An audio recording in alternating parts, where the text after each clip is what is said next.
see them here as we're going to get this one underway, starting off with Splat Zones on Kelp Dome. Ladies and gents, here we go. Can we get some noise in the crowd? Here we go.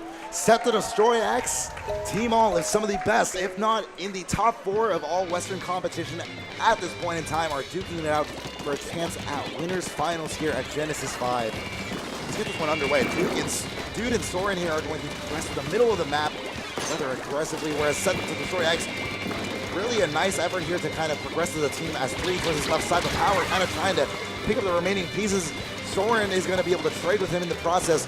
And Kibber now looking out for any missing links here, and it looks like Nike was that missing link he wasn't able to quite get onto as this bloodbath continues in the middle of the map. It seems like they're trying to make some aggro and very tactical plays here. It seems that we're going on Team Olive trying to start out just right here, making sure they secure the right side. They're leaving left side a little bit open and trying to make sure that their specials are forming the walls to stop STDX from being able to get an easy opportunity here. But you can see their court completely greens.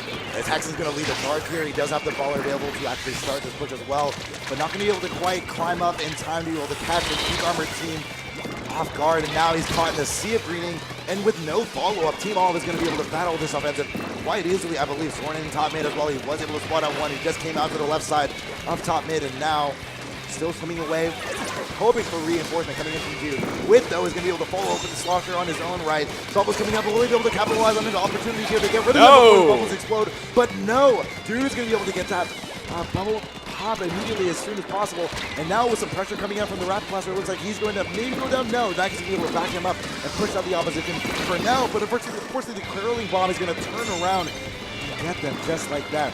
Team Olive here seemed like they might have had the answer to the offensive, but now they're completely losing the lead. Yeah, things are looking really tough here. I was trying to note before that it looked like Team Olive had a little bit better team coordination. They were positioning themselves next to each other to be able to provide opportunities for them to be able to maintain the zone a little bit more. But it seems STDX has kind of got their grips under hold, and they're actually starting to be able to position themselves pretty properly and maintain a really, really hard defense on both sides. Trying to take care of anybody trying to breach the... Yeah, Sendu going down on the left side there, but Nike trying to see if he can make anything clutch happen. Does take out Hexen. Power kind of putting himself in the back there, making it a little bit tougher, and granting Team Olive an opportunity to jump in once again and get things going. And they do that just so. 61 points, bringing down their 25-point penalty. Let's see if STDX can try and take it back. Yeah, generally, obviously a lot of back and forth gameplay that you kind of expect between two teams, especially on Kelp Dome. I think this map is definitely viable to having, a lot of closeouts, especially because a lot of teams, once being closed out, don't know quite how to recover and come back to the center of the map. Teams choking out the others quite easily, but with the knowledge on this team, the ability on both sides, they've shown their ability to recover multiple times already in this game. Team is up in this one. Bubbles coming out rather conservatively to the left here, with Dude being concerned with the one-on-one and still going down to Hexen, who's going to be able to come out on top. Hexen does go down, though, by that snare, which did come in clutch from Dude's Bubbles. That was a very, very tactical play as he tried to make both work there. Sendu trying to make stuff work with Splash Jam, but unfortunately does get caught by Penguin Slosher on the top. That is such a really key position for Slosher to be able to have to maintain control zone and pick off people extremely easly, even if they're not within sight there. Yes. Penguin doing absolute work right now. The chains to the Slosher for Kelp Dome has been superb for him. The arcing shots have on more than one occasion proved super vital for him, and unfortunately not going to get the trade there, but they will get the win, and SetToDestroyX will start off with the Game 1 win as North America, minus Kibber, is able to represent their region here. It's able to show that, pretty much anything can happen, even on a thing like Kelp Dome Spot Zones. Anything can change.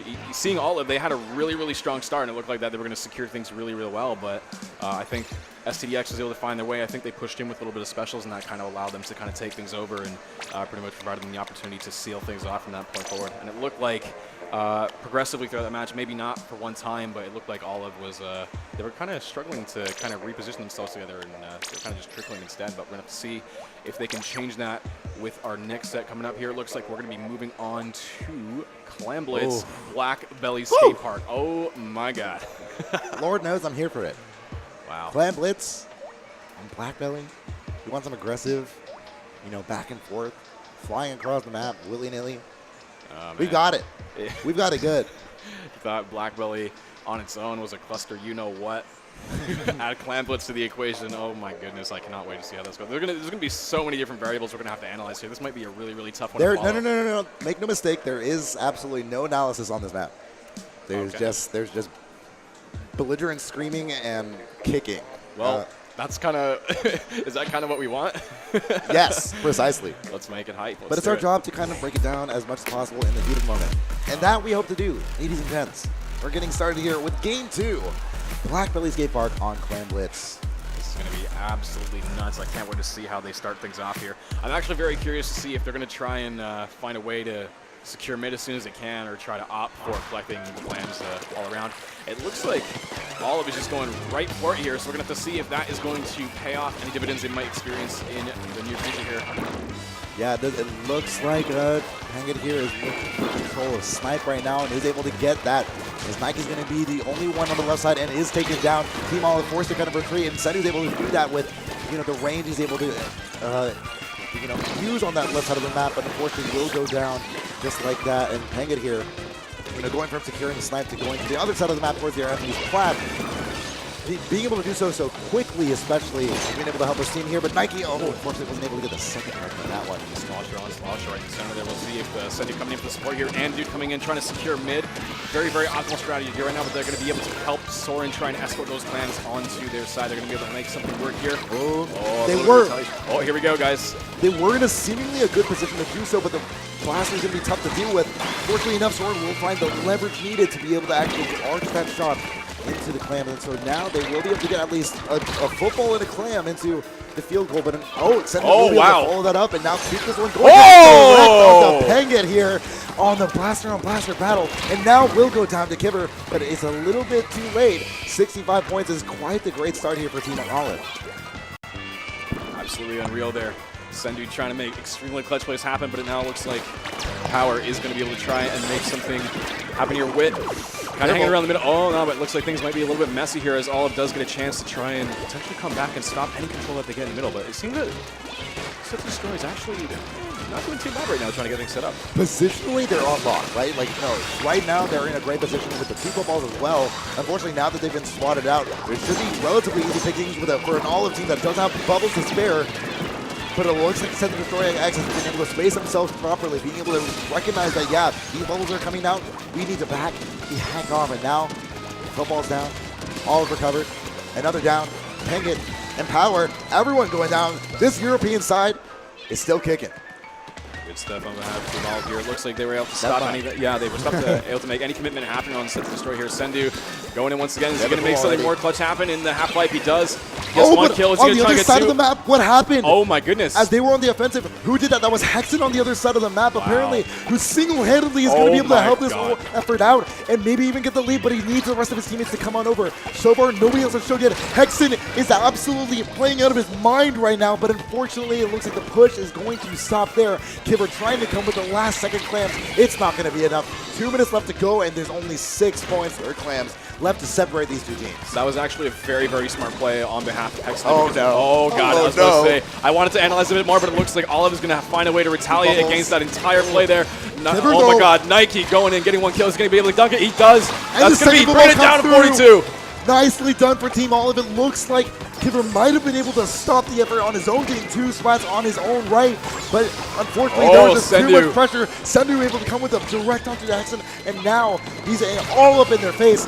All of Olive here is just having a field day towards their spawn, and I mean, obviously the barrier is back up, right? But they did their damage, and now they're going home packing, and they're quite satisfied with what's happened. That was an absolutely unreal play. I honestly thought that the tactical decision made upon Hexen was going to actually stop them entirely, because they were initially going to try and make it through. Right. Because Hexen got that goal, it stopped them from being able to capture any of the points beforehand, and that might have set them back a little bit, but it looks like the coordination of Team Olive is still top tier, and it's able to score them all the way down to 30. Pengit here was by himself, does have a little bit of a kind of ahead of him, but Soren is going to be able to defend against anything here. On the other side of the map, the same deal. Kibber does spot the football available for the opposition, but is in a position with Incomer to kind of push him on its own.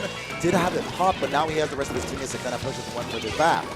Not sure if it's smart on Olive here to have that football on that one player, because it's going to give SetToDestroyX a free opportunity to be able to get a pick and then potentially a clean score. But Stingray coming in trying to support a little bit here, but it looks like they're still trying to face strong on the left side. At any point, they can opt to go somewhere else and potentially get a sneak score. Curious sight to see. I mean, it seems like all of it just now kind of recovering out of their base. I was wondering where they were for a while. I mean, we look at it at this Olive side who was I mean, for the large part, has not touched the middle part of this map, and they're playing rather conservatively here. We've seen them here for the last 20-ish seconds, ready for this two-football push, and so far, you know, playing defensively seems to have worked out for them. Able to take down both footballs seemingly, or sorry, at least one of the footballs, but one of them is still pushing behind them. Oh my goodness, SetToDestroy is actually scoring right now. They're trying to put clams in right now, but will it be enough to catch up to the 30 that Olive does have? 5 seconds left in the match. Will they be able to do it at the last second? Soren is actually able to at least get some slashes up, but they will have their barrier come up back in time. Team Olive get a number on the board. My question was, I guess, like, they had to have been communicating something there, because Soren with the slosher, he decided to, instead of go for the football that was behind him, which was towards their barrier, he decided they didn't need to cover that. So I'm imagining there was some sort of voice call out to say, hey, there's a player that we should really take care of. I'm going to assume that's the case, because it turned out well for them. And we have a tie set here. But interesting to kind of see, as we kind of don't really have the full picture. Of course, his voice com's not quite here yet.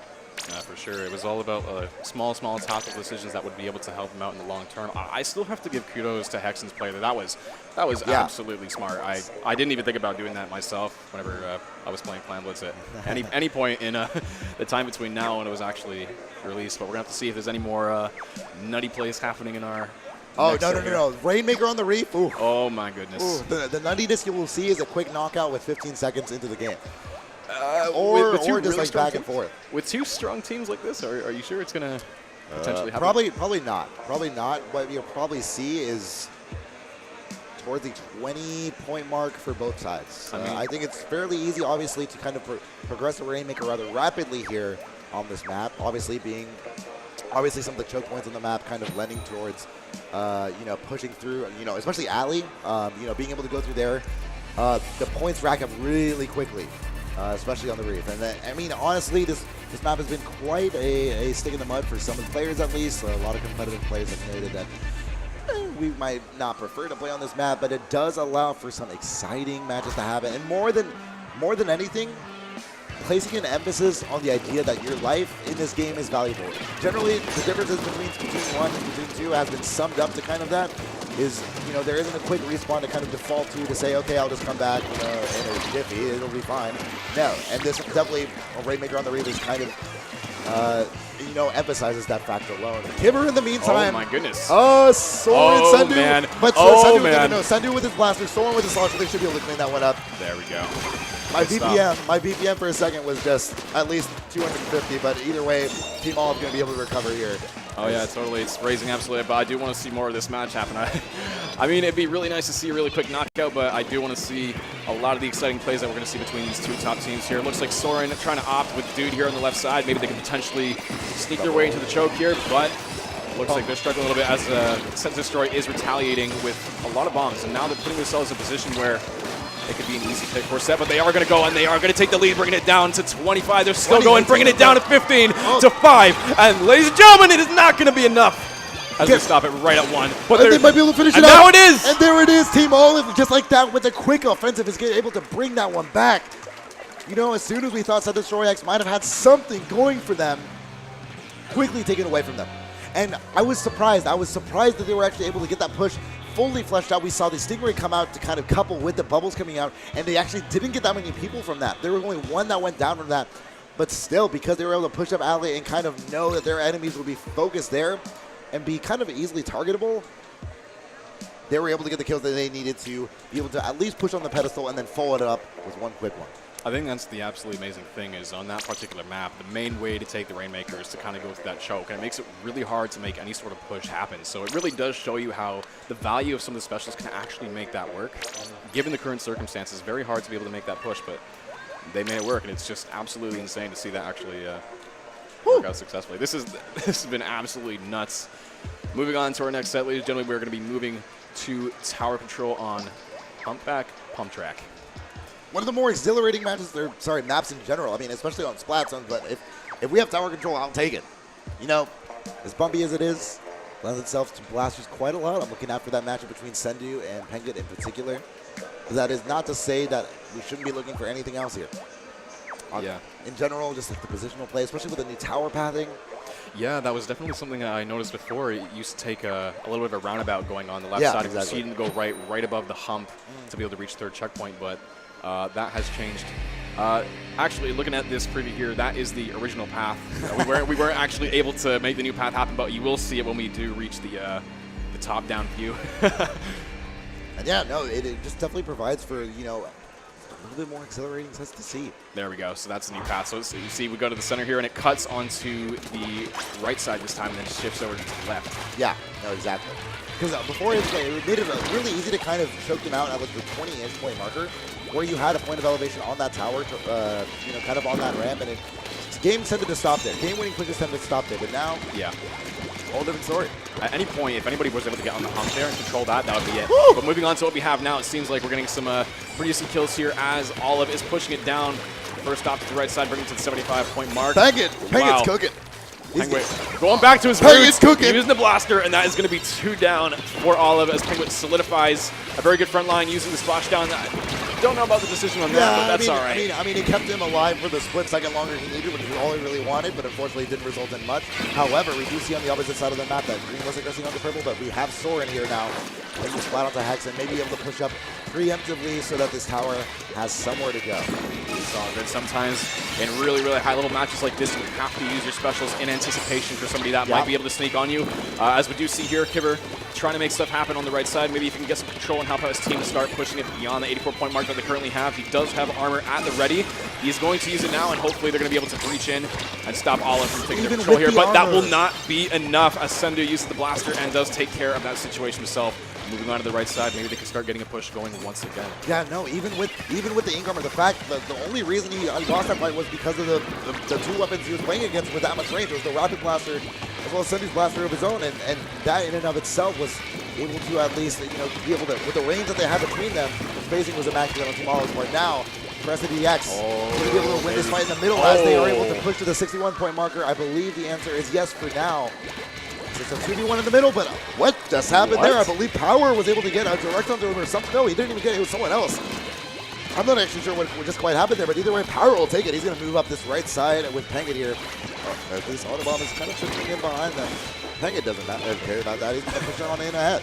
A little risky play there, but it looked like Power is getting a lot of hit markers. They're trying to see if he can pick any sort of kill so that they can push into the tower, but it looks like they're doing it okay. Hexen a little bit on his own there on the front line, but I think Power's going to try and support with the bomb rush, and that might lead to a little bit more of a successful push, and they're doing it, and that is going to be SetToDestroyX taking the lead as they do pass the 61-point mark. Stingray coming in. That should be able to end it, at least for now, for right now, right this second, but they're going to get onto it preemptively, hoping that the Stingray is going to not last, and they are right. They're going to be able to push one up. Kibber is on the cube right there. He's able to push up the enemy lines, but unfortunately he's going to have to back off immediately with the assistance of the zip line. But in the meantime, they're able to push it onto the 21-point marker. Olive and Co seem to have finally found the answer to that tower, but now the question remains. Oh my goodness, what in the name of a jump scare? He got the second direct, but the Ingram is going to protect them from actually getting a double there.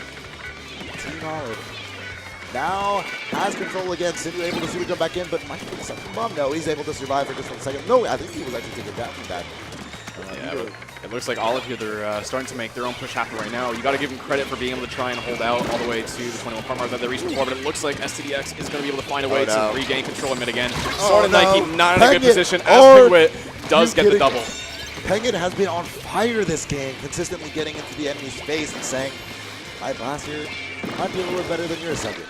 I mean, like when you have the support from a really high-tier team, using a blaster almost feels like a breeze sometimes, but it is really tough to be able to get through some of the specials that are being retaliated in the mid here. Soren trying to struggle a little bit as Power is trying to fend them off with the bomb rush here. Tower continues to push. Team Olive right now in something of a sunken place. They're able to get the direct as needed, but Sundu has another challenge coming to him. Kibber able to win the 1v1 there. It looks like he's able to spot someone with the locator, and now he's able to net the quick double here. With so much movement, it looks like he's back in with Trust Us. He's actually just going to get onto Dude right there. He's doing some crazy stuff right now. It's almost like Kibber's on a little bit of a high right now, but he's going to be able to make something work. Dude trying to make something work on the left side, but is Kibber going to come and retaliate and stop him from doing anything? He does get the kill on Hex, and now it's up to them to take this opportunity and see if they can regain control here. He does get 2, and the bubble blower is going to go, but not in time before Penguin does secure the kill. Once again, that blaster is doing absolute work this game. Penguins had his digits the entire game. I don't know what the answer can be in this situation. He's going to go ahead and put down that splashdown, followed up with Toxic Miss. Why not another? SetToDestroyX taking positional advantage here in a situation where Olive needs to be rushing on, needs to be playing desperately. They are, and it's not turning out great for them. 15 seconds left to go, and it looks like we are gearing ourselves to a Game 5. SetToDestroyX going to get on top of the tower right now with 8 seconds left to go, but the Stingray is going to come out in time for maybe a last-second recovery, maybe something to follow this one up, but it doesn't look like that's going to be the case, as SetToDestroyX is going to force a Game 5. Yeah, even with the Stingray happening at the end, you do need your teammates to be there to capitalize off of the opponents being off the tower. If you can't do that, then sure, they can step up the tower, but once it goes into neutral position, overtime will not happen. So that was a little bit unfortunate for them, but it looks like we will be moving up. Game 5, the winners finals. And by the way, I don't know if we really talked about this much, but the other winners semi set, Eclipse versus Legacy. The winners finals match after this going to be bonkers. The fact, I mean, honestly, I didn't peg that happening. You saw Tudos and his children were able to take down SetToDestroyX in the earlier part of pool play. And going down in their first set was something I did not see happening. And so we have another equally interesting match happening on the other side of the bracket. Whoever's going to win this one will take them on, surely. If you think that SetToDestroyX and Team Olive is the most exciting thing that you'll be seeing today, I mean, don't go away. The answer is no. There's a lot more. I mean, it's a crazy, crazy set, but there's a lot of crazy stuff that we've seen. Even before, all the way back into pools, there was some crazy stuff that was happening. Yeah. Even like going back to, what was it, Tudos and his children versus set? That was absolutely nuts. I think that was the highlight of day one for sure. And you just never know what's going to happen for day two. Yeah. Definitely stick around.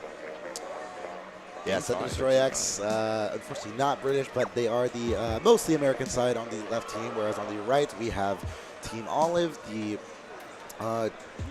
European mix. We have 2 Finnish members, one French member, and one for the UK. Generally EU, I suppose, the European Union. We're moving on to Splat Zones on Starfish main stage for our last one. Interestingly enough, the score is kind of similar when they're, it's not a knockout. But yeah, no, either way, both teams kind of showing that back and forth. This hasn't been a reverse sweep where one team carries the tide of momentum or something like that. When we've seen our reverse sweeps in this tournament so far, that is not the case here. Equal momentum on both sides. Ladies and gentlemen, Game 5 at G5. Can we hear one quick round of applause for these two teams taking it out for their path to winners finals here? Starfish main stage, Splat Zone's going to have to see how either team tries to open it up here. Some people like to opt for going directly into the middle here. Some people like to opt for trying to secure maybe right side and go for a flank. We'll have to see what kind of strats will pull for this one. Looks like Soren might be going for the right. Looks like that is indeed the case. Both teams kind of busting out somewhat similar comps, although I will note, we do see one Rapid Blaster on one side, the other side rock Middle Blaster. In the meantime, Soren, looks like here we go. There's the aggression. There's the aggression. That's a wipe. Oh my goodness. Quickly SetToDestroy being able to take the lead there and showing that resiliency, being able to, at least stay alive just that much longer. The shreds of momentum they're taking for the last game are definitely showing here. It just goes to show how this game rewards aggression. If you're able to get a really good kill at the start, maybe 1 or even 2, you're able to capitalize off of that really easily, and you can actually use your specials maybe to secure things after. But it looks like Olive, they're going to try and use their own specials to try and turn things around here. Will the Bubble Lore be able to save Dude from whoever might be around that pillow? And Penguin will go down. How are you just in these weird situations where you are 1v3 and distracting an entire team? Being able to bring so much attention from the other side is so incredibly vital, and he's done just that, not only in this game in particular, but in the previous ones. And this is one that's quickly ticking down to the 0-point marker. Team Olive, EU's hope here. It might be sent to the losers bracket with this one as they're activating Incomer, putting everyone in. Sender's going to go down preemptively. Soren, do something. It looks like he's going to go down immediately on the zones, and that's going to be it for SetToDestroyX as they're going straight to winners finals in a quick Game 5. And you see Hitzel there, so proud of SetToDestroyX here, who's been able to do, they've had a lot of trials and tribulations in this tournament. Being able to recover in the manner that they have is actually one of the more impressive things I've seen on a team in this tournament so far. Absolutely. I mean, there's crazy, crazy stuff happening. You can't anticipate everything that goes on to the play here. SetToDestroy, very well deserved last result there. Them And you moving see on. them amped. You see, they feel it. They know that they're feeling it right now. They're back in their zone. A little bit of a rough ride, maybe. Yeah, on no, day one, but exactly. they're getting back in their game. Yeah, no, and this is the team you want to see. Oh yeah. You don't want to see a team that's fumbling around, especially that without the team that they had yesterday, even earlier today with their full roster. They were fumbling around with against a pickup teams. That's not the SetToDestroyX we're used to seeing. The team that obviously they could come into a tournament, maybe not even having to practice as much as everyone else is, and still shows up and wipes the floor. No, they've been struggling, but in this set alone, they showed their resilience to be able to recover. It takes a lot of effort to be able to coordinate that and make things work enough over time to be able to turn things around like that, and they were able to do that fairly surely. So it's definitely well deserved. I think they put up a really good fight, but I can't wait to see how Olive Fair is moving on into losers being able to turn things around. Yeah, I'm sure they'll do all right though, but. Yeah, no, I think they definitely, obviously, are going to be a team to watch out for to come out of the losers bracket alive. But I'm so curious as to who they're going to be playing. We'll be surely to find out very shortly and keep you guys in the know. But yeah, no, an incredibly interesting set that we had here. We should be moving on to, I believe, losers round 3. Those are 2 matches happening at the same time, and we're going to be keeping our eyes out for what is to follow. But I mean, obviously, a bunch of action around here. We're still in the we're now in the thick of top 8. It's not top 12 anymore. It's still very much top 8. At this point, maybe even top 6. And still a lot of action to follow here, as we have both teams kind of progressing into a situation where they're saying, okay, where's my next station? Where am I going next? In the meantime, though, we actually do know what will be coming up. We have had a match on deck that waited out and losers round 2. So I spoke a little bit incorrectly there. We actually have a losers round 2 match coming up between Komodo and Tudos and his children. Oh, wow. See, here's the thing, right? The reason why I was worried about Olive kind of going down into the losers section is because even though they're going into the losers bracket, there's still some extremely amazing teams happening at this point. Like, every match you're set at this point is going to be something really, really exciting to watch. So, you never know what's going to happen. So, right. I mean, like if you, regardless of where you go on bracket, it's going to be a ride. And, it seems like this is going to be something that's going to be rather difficult to deal with, as we should be having another match somewhat soon-ish. As, it looks like we're going to be able to get that coming your way relatively soon. But either way, our teams have headed off the stage, and we'll be taking whatever break they can as we go ahead and get our next match up sometime soon. Okay. Well, let's go for the break then. All right. Cool. Well, guys, we're going to take a quick 3-minute break here. We'll be back in just a second here with more Genesis 5 top 8 action to follow.